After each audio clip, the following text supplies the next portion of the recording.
You are listening to the Next Play podcast, the playbook for high-performing leaders who want to exceed their full potential. From walking on the Ole Miss football team at 5'7", 150 pounds and earning a full D1 scholarship, to coaching thousands around the world and working with massive organizations like IBM. I've learned countless lessons that I'll be sharing right here with you. Join me as I interview some of the most successful people so you too can learn how to focus on always moving forward by deciding, planning, and executing on the next play relentlessly. This is Richie Contartesi with the Next Play podcast, and today I have a very special guest for you. His name is Larry Tate, and somebody who is a Ole Miss fan who lives in the state of Mississippi, who oversees a nicely sized sales team in the state of Mississippi. He's been in a leadership role for about my age. So he's been in a leadership role for about 35 years. He's got tons of experience, telecommunications industry, all the way into sports talk radio. I mean, this guy is a legend in the state of Mississippi. So I'm super excited to have him on today. So Larry, thanks for being on the show.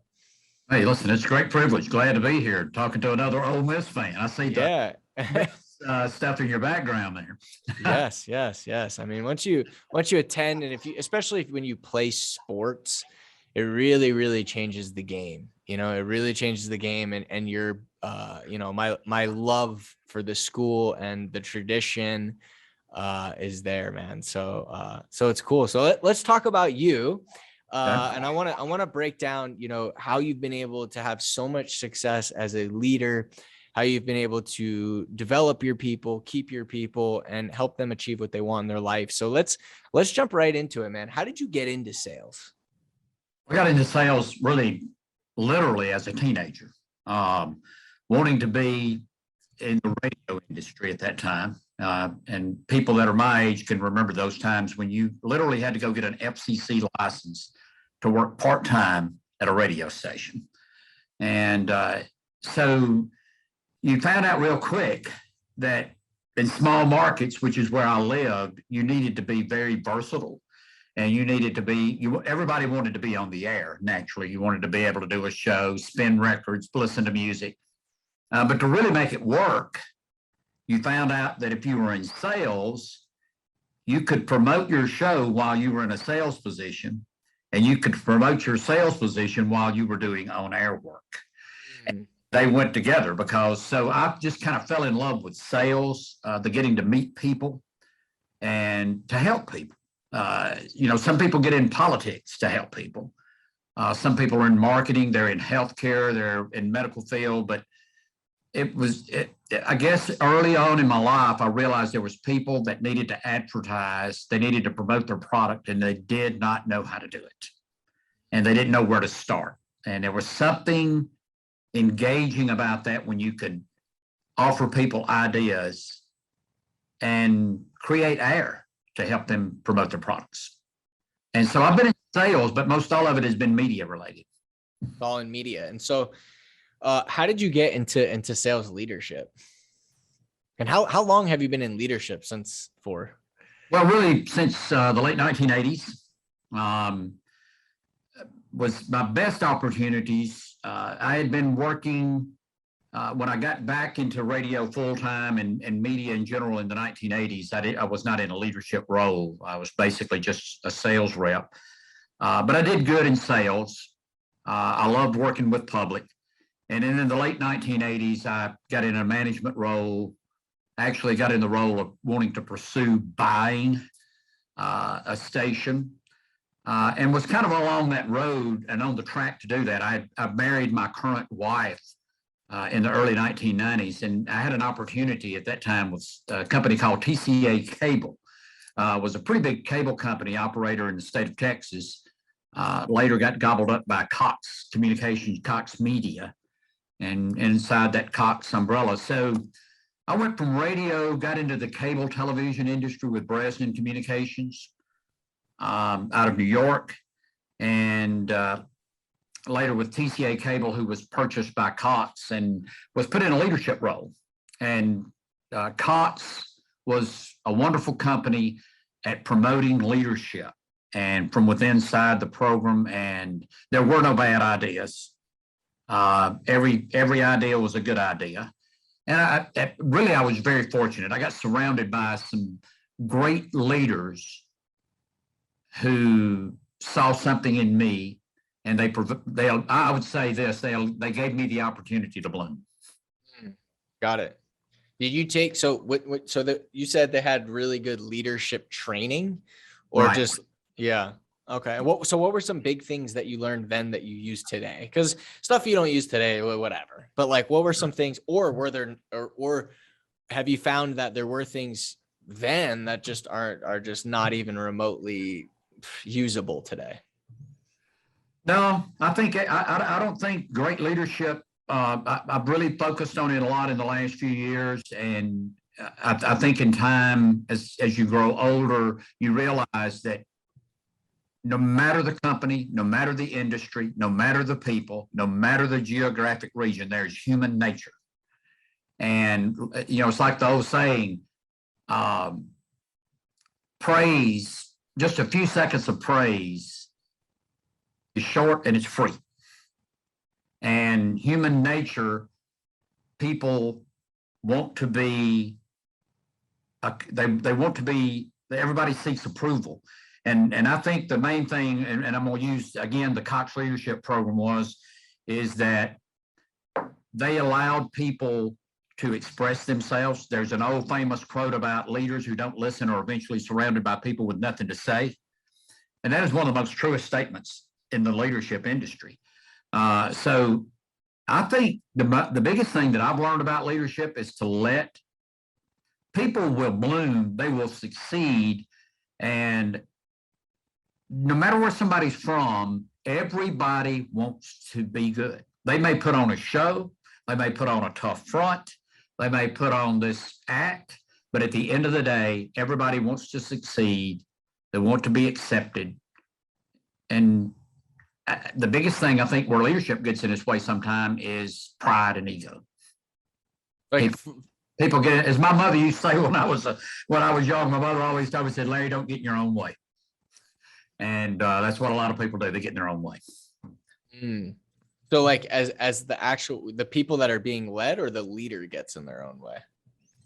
I think sometimes people, all people in leadership roles that I've seen in my life are not leaders.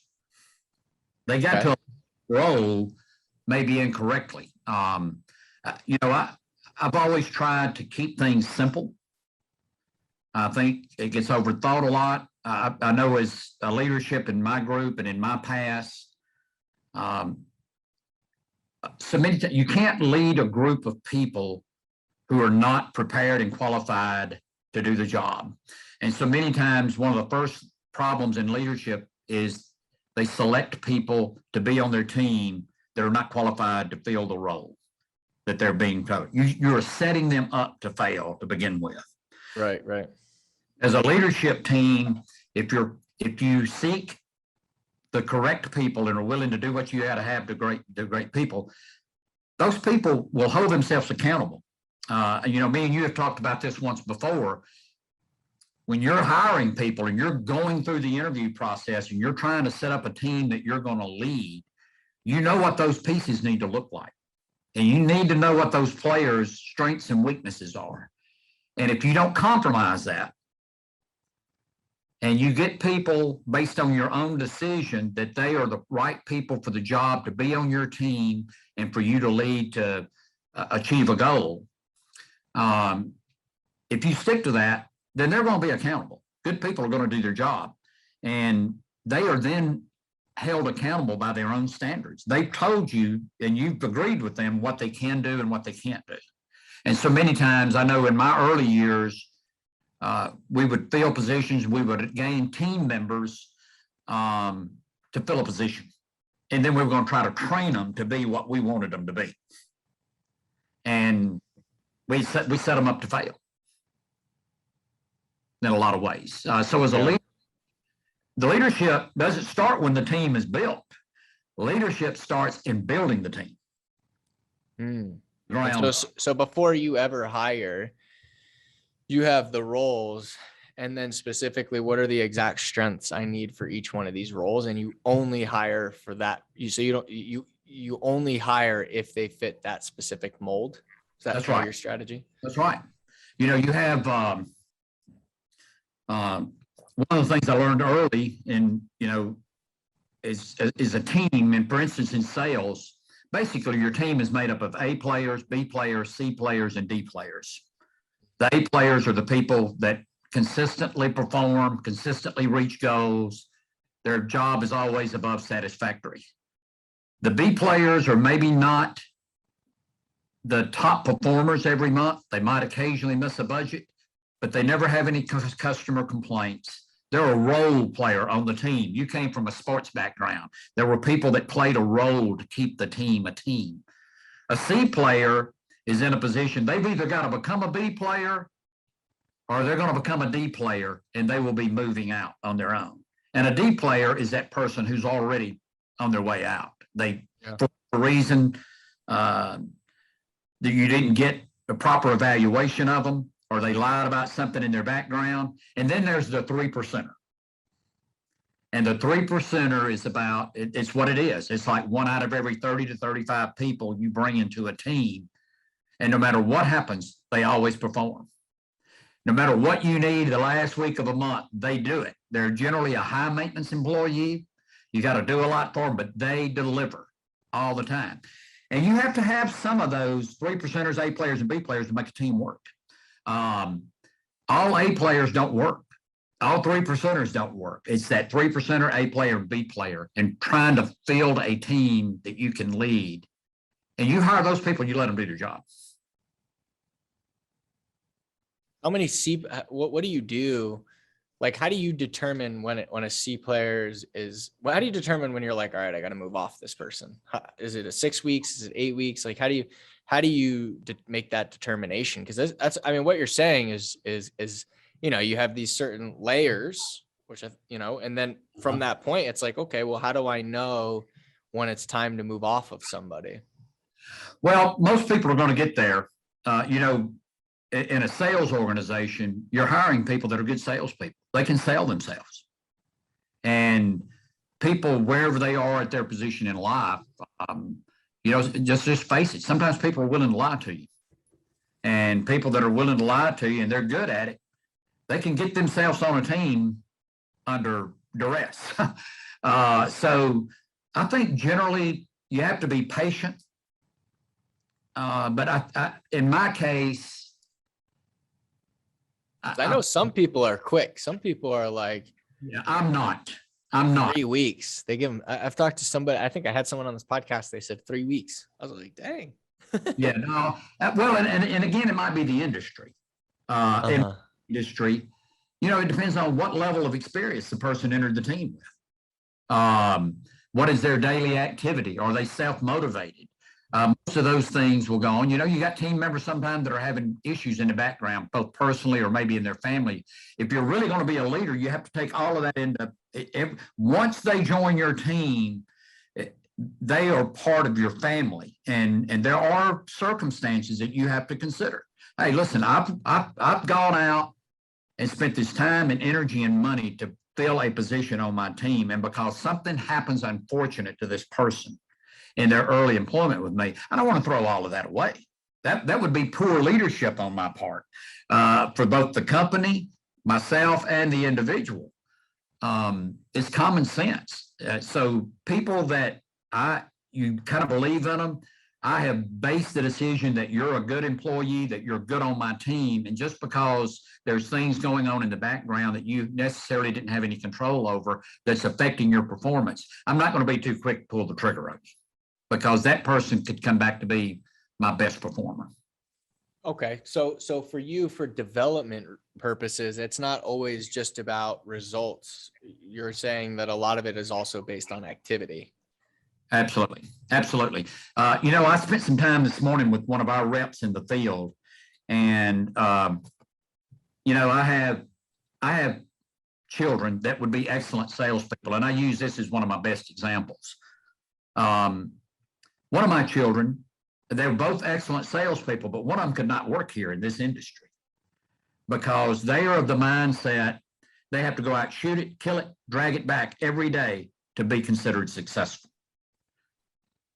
Whereas one of my other children would say, if you ask them, they have a good day, the child that's got to shoot it, kill it, and drag it in every day would say, that's horrible. Didn't have any success, didn't get anything signed today, didn't close any deals. My other child would say, hey, I didn't get anything closed today, but it was a great day. I met this Richie, and he's going to be a great customer of mine. He's tied to some contracts, maybe 10 months or a year before we could actually do business, but he's going to be a good customer of mine. So it's all in what people look at success as. And that comes from leadership at the top. You've got to draw the vision and provide the vision and the details for what does success look like. What's successful to people? I went out today and I made some great contacts, and I can see the big picture. Everybody is not a customer today. Some of them are customers in my future, and I'm going to develop a relationship with these people over the next 5 months, 6 months, 8 months, 10 months, and they're going to be one of my better customers. It's kind of like building a house on solid ground and not shaky sand. So I would just circle back and say a lot of it has to do with the nature of the business. If you're selling cars, you've got to sell them every day. Mm-hmm. But all business, particularly media business, if leadership is looking at it correctly, they should say, hey, this is a long-term benefit, and people are having the activity and building long-term relationships. I can't go out and beat them up every day because it looks different. So what are you selling? Is it advertising? Yeah, we sell. We're in our field. We naturally do radio advertising through our network of stations. We have 27 stations in Mississippi. 13 stations make up what's called the Super Talk Mississippi. It's a news and sports radio talk. We're really one of only a few, or the only one in the U.S. that has that, where we cover the entire state of Mississippi. We have 12 affiliates. You can drive from Gulfport, Mississippi on the coast to Memphis, Tennessee, and never lose our network. Now, in the old days, that was made up by these powerful clear channel AM stations like WWL in New Orleans, WHS. And well, we basically made the entire state of Mississippi one market. We don't have any big markets like Las Vegas or Houston, but we've made the entire state of Mississippi one market of 2.95 million people. And you can cherry pick and carve out the part of the market you want. You can't do that in anything else. If you buy a station, you buy whatever that coverage area is. So we sell media customized to people based on their business, their location, their needs, the market that they will be covering. We offer the Super Talk Mississippi Network, which is one demographic. And then we have 14 other music stations from the Mississippi Gulf Coast across the state that offered other different demographics. So we're selling advertising. We're also, we have Super Talk, our Super Talk radio network is on television, TV, Super Talk TV. We're heard in all 49 of 50 states, 29 foreign countries. People that leave Mississippi, they maybe move to Nevada, move to California. They want to keep up with what's going on in the state. They go to supertalk.fm. We have a digital platform. We offer digital services from social media to SEO, whatever you may want to do, managing your social media. We handle that for one of the biggest digital advertisers in the state of Mississippi. So we have plans and based, on what we have to offer, we have something for everyone. It's just a fact of our representatives getting in front of the customers, being honest and finding their needs and meeting their needs, or being honest and saying, hey, I can't help you, but I appreciate you giving me your time. Yeah. And be advertising professionals instead of advertising sellers. So how do you get your sales reps to continuously perform the activities necessary to even get in front of it? Because I'm assuming their clientels are business owners or director of communications or, director of marketing and advertising. Like these are their customers, right? That's correct. Well, How do you get them to commit to, because, how do you get them to commit not just to the result, but to the activities necessary to get in front of these decision makers? Well, closing ratios, we used to talk about that years ago. What's someone's closing ratio, 1 out of 10, 1 out of 20. There's never really a true number because people didn't properly identify prospects. I think what works best for us now, we have local sales managers, and we're kind of all on the same page. We all have a little different flavor and different taste, but I would say overall, our philosophy is communication, daily communication, trust, faith. I know that particular sales rep has a bigger goal for themselves than I could ever give them as a company. So I've made a correct hire. When you asked earlier, how do you identify people that maybe you're needing to part company with? Generally, that's the first sign of it. When you're having to check on them and follow up with them too much, questioning their daily activities. That's the first sign that you've got a problem.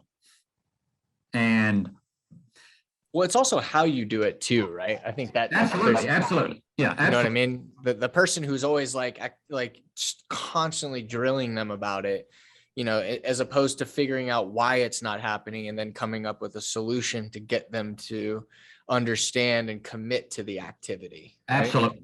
Absolutely. Very true. And so I probably didn't answer that correctly. I would say most of the time, what works best for me and in our team as a group is asking questions or seeking answers, with open-ended questions. Have you thought about this? Do you think this would work? Would this help? Because in the sales business, particularly in media, where you are selling air, you are selling ideas, you're not selling tangible products that you can wait and sell again tomorrow. Selling a time slot. That's right. You're selling eyeballs, basically. That's right. Eyeballs and ears. Yeah. And so people don't want to have their thunder stolen. If Richie has an idea today, well, let's say Richie has an idea, but he hasn't talked with me about it. You want to offer this particular plan. And I'm thinking the same thing, and I come to you and give you that idea and say, well, Richie, I want you to start doing this. Well, I've just stolen your thunder. You are already thinking about it. So now, if you're successful with that idea, you're successful because I told you, not because you created it yourself. And I do think that a lot of times sales leaders get in their people's way by not letting them. So, and back to the question, circling back, how do you hold them accountable? It's communication. It's communication. Asking questions, using open-ended questions, and letting them, don't steal their thunder. So important, because if you tell them what to do, right? Yep. But if they come up with it. That's right. And it still happens to me. And I still find myself getting in the way. I'll say, oh man, I wish I had not said that way. Because now it's my idea, not their idea.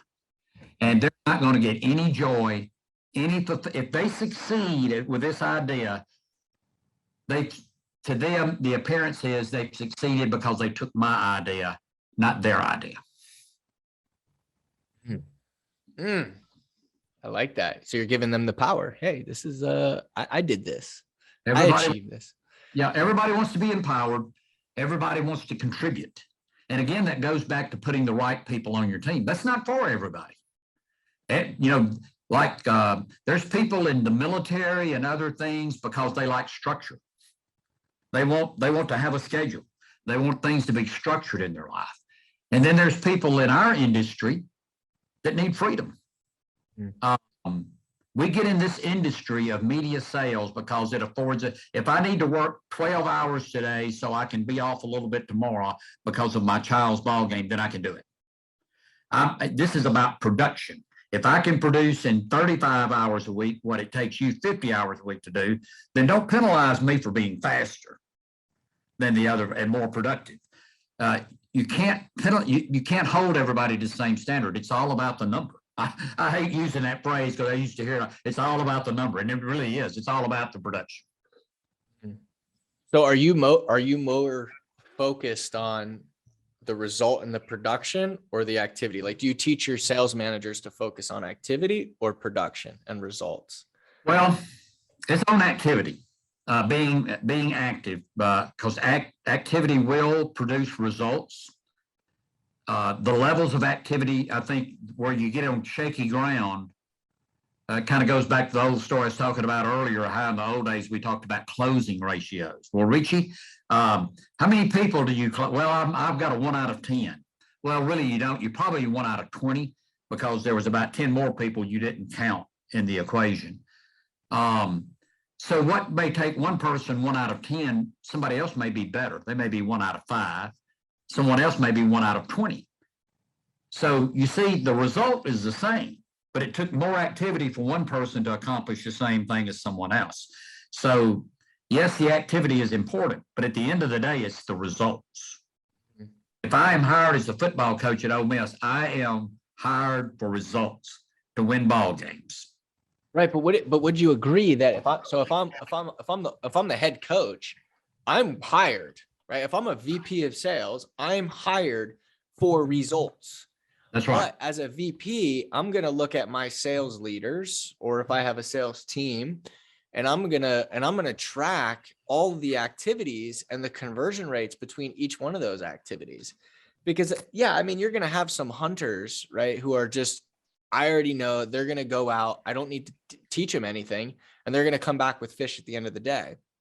But even if they're hunters and they're great, there's still activities and conversion rates between those activities. And if we can work with them on an individual and a team basis to improve those conversion rates, they're going to improve, right? But if we're only looking at results, then how are we going to know what area in the pipeline or in their system or process can be approved? And like, the reason I bring this up is because I actually just recently posted a poll on LinkedIn. And the question was, do you hold your sales team accountable to results or activity? And 73% did results, and only 27% chose activity. And so it's like, how is in a leadership role, right? I mean, what are your thoughts on that? I mean, it kind of blows me away. I agree with you. And I think I remember that poll when you posted it on LinkedIn. I think I responded to it. Let me see. Yeah, you probably, I mean. Yeah, you cannot have results without activity. So you absolutely, you have to coach your team, manage your team based on activity. But if they have all the activity and none of the results, then they on the team long. What? If they have the most activity of all the people on the team, but they have the lowest results, they won't be on the team long. No, exactly. But if you're not so you've got to have, but at the same time, I agree with you on the point that just because somebody is creating the result that's acceptable, you may be able to lead them. This is an excellent leadership point that you just talked about, to improve and be even a higher producer. So you can't get the results, because it's kind of like we used to tell people, hey, Richie, you're making somebody would say, hey, man, listen, I'm making $1 million a year. I don't need to advertise. And I would say, so you don't want to make 2 million? Exactly. Oh my God, Larry, I'm telling you, we work with companies and they have sales reps making 7 figures. Sales reps. Yeah. And he's like, I don't know if my sales reps are going to, I'm like, listen, like accountability, I'm like, listen, dude, does that sales rep have vision and wants in their life? Do they have things that they don't have? Yes. Do they have issues and challenges to a reason they don't have what they want? Then it'll work. Yeah. Then it'll work, because it doesn't matter how successful they are. I don't care if you're the CEO of a $1 billion company, you have wants and you have reasons you don't have those wants. And so there's a system and a process and activities along the way that if we can improve specific conversions across those activities, you're going to improve. And like you said, if we're also looking at the activities and they're not improving those specific conversions and that's their sole focus, then you weeded them out. As opposed to letting them sit around for years. And I think you just made a great point of just like the result as the VP, as the CEO, that's on me. I've got to make sure the results happen, right? Yeah. But it's the things that go along the road, right? Yeah, that's true. And the thing about it is, where the leadership role comes in, you do not allow the high producer to settle for just being the high producer. I'll use Tiger Woods in golf as an example. What made Tiger Woods so good?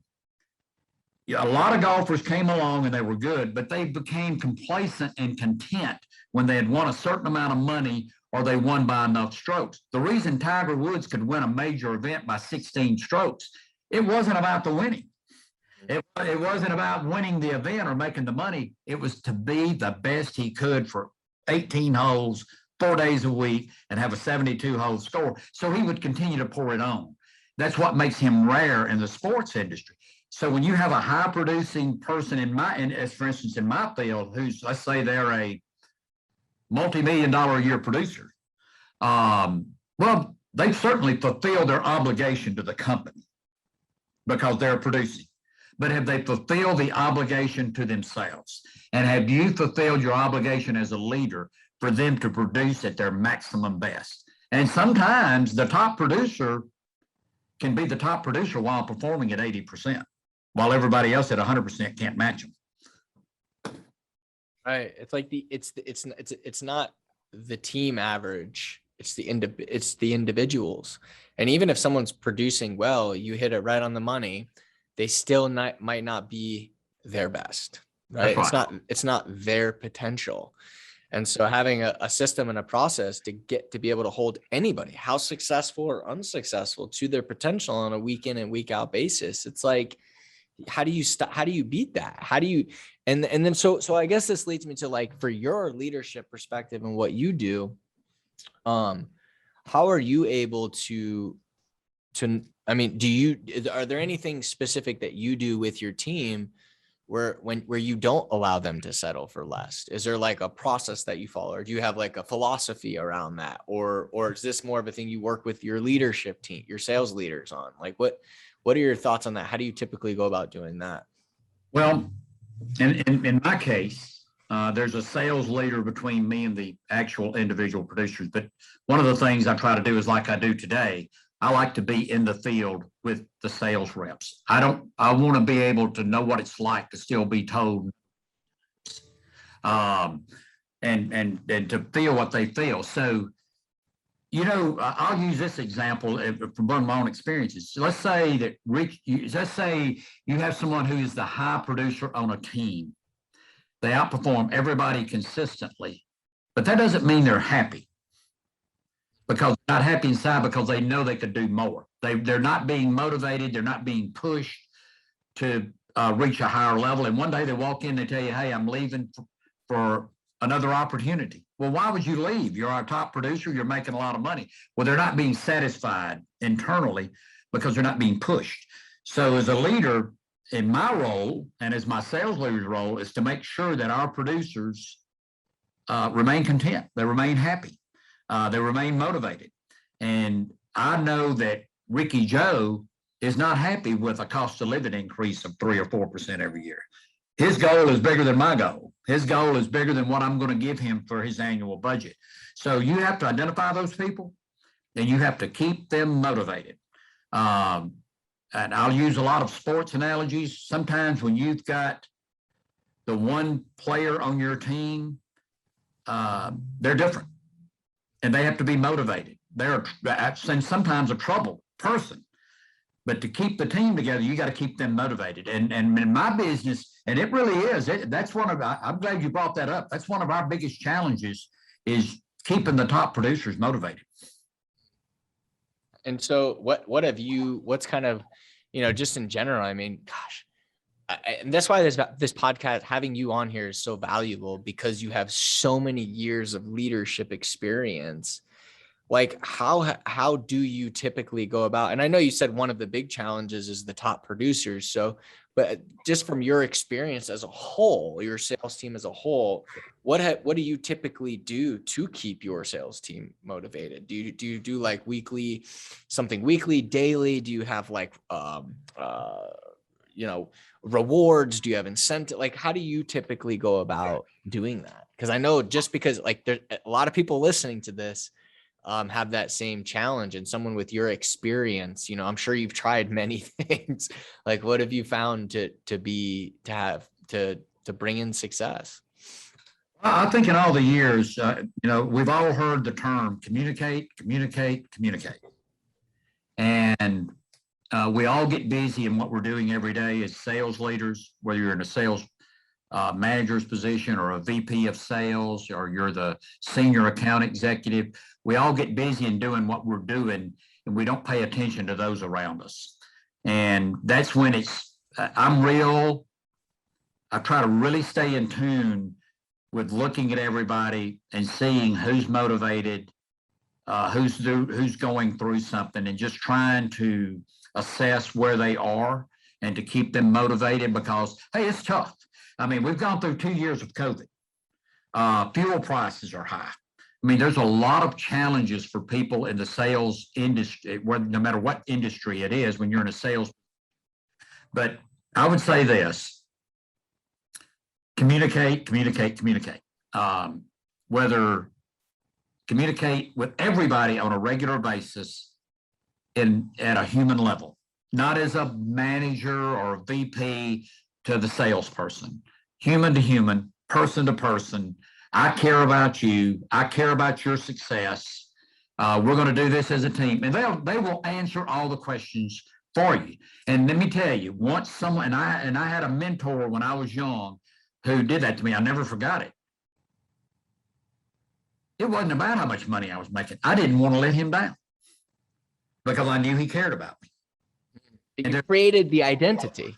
That's right. And people, it's like a little kid, right? If you tell a little kid that they're shy, oh, you're shy, they're gonna act shy. But if you tell a little kid like, hey, you love talking to people, you love doing, then they're gonna go and talk to everybody. And it's the same thing, like what you just said. You create their identity, and it's the same thing. I'll give you one quick another example is when I was in school, I failed 5th grade. I had a lot of challenges with school, and I had one teacher that just pulled me aside and said, Richie, like, you're really smart. You're really good at math. And I can't wait to watch how much you pay attention and how much you're focused in class.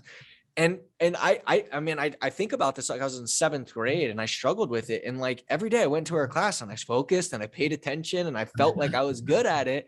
And I got like my first C or B or whatever. And it was because of that teacher created that identity for me. And I think that's a powerful thing that you're doing, that I know a lot of people listening here can do with their team, is to help create the identity.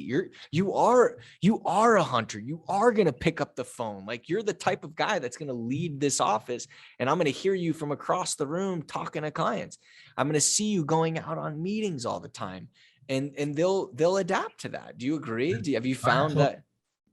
Absolutely. Keep everything on a human and personal level, because, people out in the sales field, they think, oh, well, that's the management people up there. I rarely see them. I rarely talk to them. They come by. Generally, something's wrong. And so many times people in the leadership role, they've been taught over the years, particularly back in the 1960s, 70s, and 80s, they were taught to separate themselves.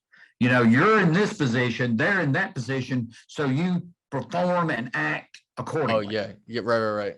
And that is the opposite of me. I'm like, hey, I'm no better than anybody else. I'm just trying to lead this team, man. And for me to lead this team, I need to know what you're thinking. I need to know what you're experiencing, what's going on, what helps you, what makes it better. As the leader of the team, I'm going to facilitate your needs where I can. And people, they can see that. I mean, they can see when you're being honest. Hey, we're all salespeople, and everybody can tell you what's true. So the first problem I have every day is not the customers, it's the salespeople. They're the link between us. They're the gas that runs the engine. You can have the nice new car and everything else, but if you don't have gas to go in the motor, you don't have anything. And your sales staff is the gas that keeps the engine going. And you better treat them accordingly. And don't put people in positions to fail.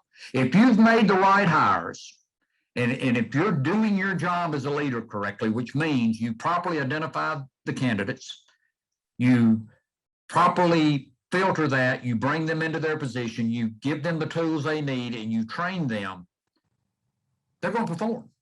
And if they don't, then you as a leader fail by making the wrong choice. You hired the wrong people and put them in a position, and it happens. That don't mean we're a failure as a leader because we make some bad hires.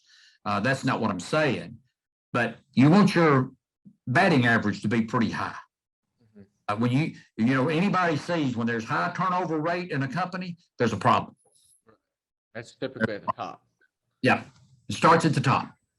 So what's your next play?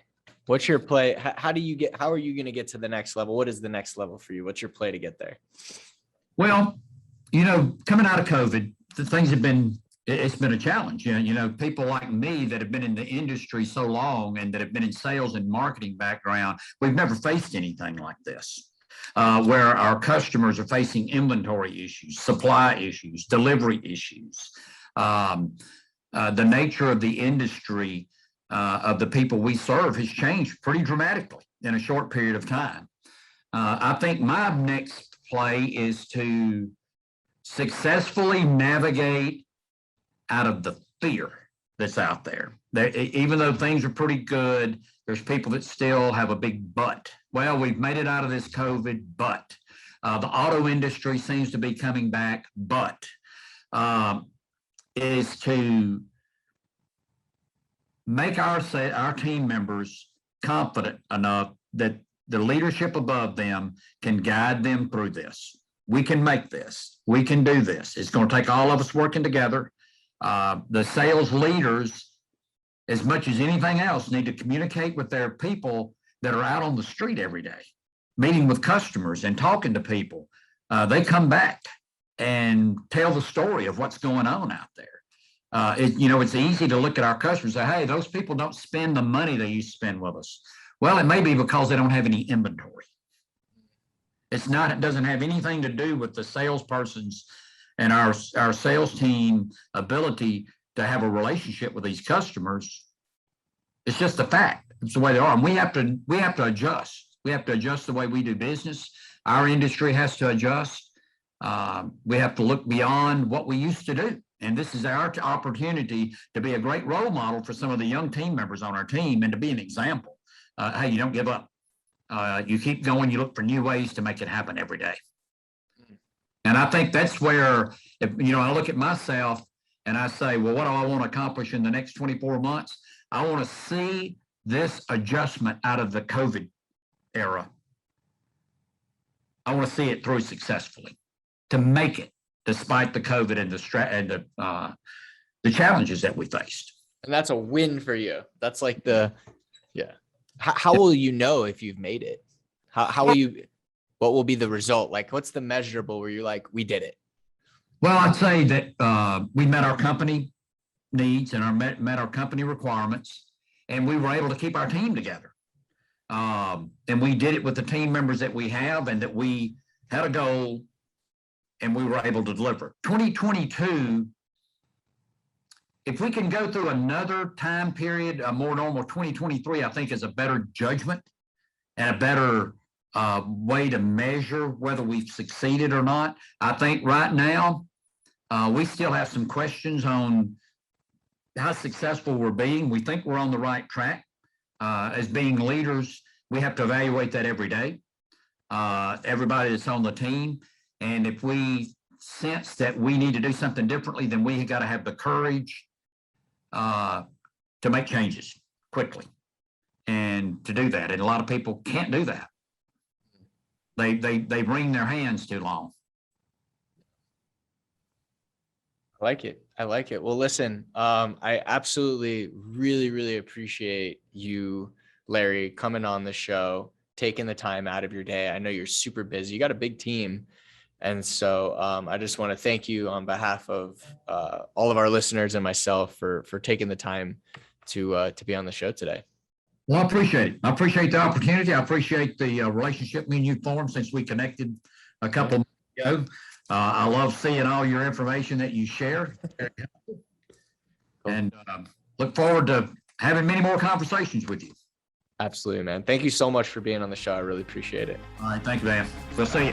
Howdy. Thank you for listening to this episode of the Next Play podcast. If you liked the show, make sure to leave us a review. For more resources, visit relentlessuniversity.com or download the free Relentless University app. And if you're interested in having me speak at your next event, visit relentlessrichie.com. Until next time.